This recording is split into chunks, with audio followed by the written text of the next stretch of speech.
خبریں عالمی منظرنامے سے آپ کو بتائیں، چین میں 5G نیٹ ورک کے تجارتی اطلاق کو 5 سال پورے ہو گئے۔ 5G نیٹ ورک نے چین کے تمام بڑے شہروں اور ملک کے زیادہ تر دیہی علاقوں کا احاطہ کیا ہے۔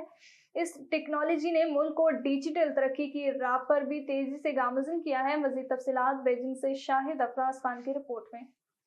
چین دنیا میں سب سے بڑے 5G نیٹ ورک کا حامل ملک ہے۔ چین نے 5 سال قبل 2018 کو اس ٹیکنالوجی کے تجارتی استعمال کا آغاز کیا تھا، جس نے اپنے کاروبار اور صارفین کے منظرنامے میں ڈیجیٹلائزیشن کو آگے بڑھایا ہے۔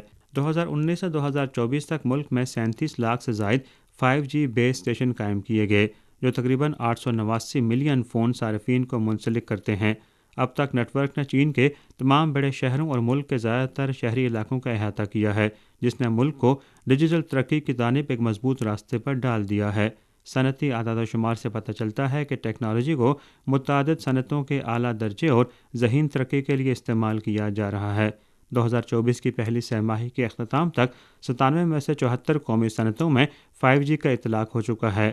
29,000 سے زائد 5G ورچوئل نجی نیٹ ورکس کو استعمال میں لایا گیا ہے اور صنعتی انٹرنیٹ آف تھنگز میں 10,000 سے زائد اپلیکیشن کیسز کو نافذ کیا گیا ہے۔ یہ 5G نیٹ ورک معاشی سرگرمی اور ترقی کا ایک اہم محرک بھی بن چکا ہے۔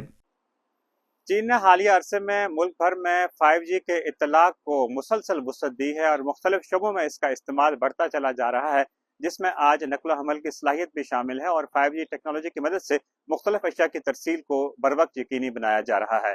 Shahid Afraz Khan, A1 TV, Beijing.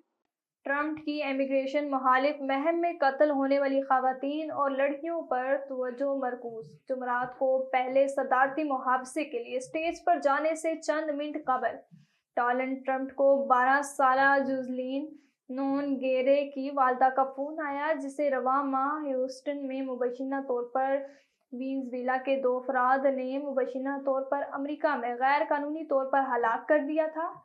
اس کال کی عینی شاہد وکٹوریا گلوان نے میڈیا کو بتایا کہ ان کی والدہ الیکس نونگیرے ٹرمپ کی جانب سے چھوڑی گئی صوتی میل واپس کر رہی تھی، جب وہ اپنی بیٹی کی آخری رسومات میں شریک تھی۔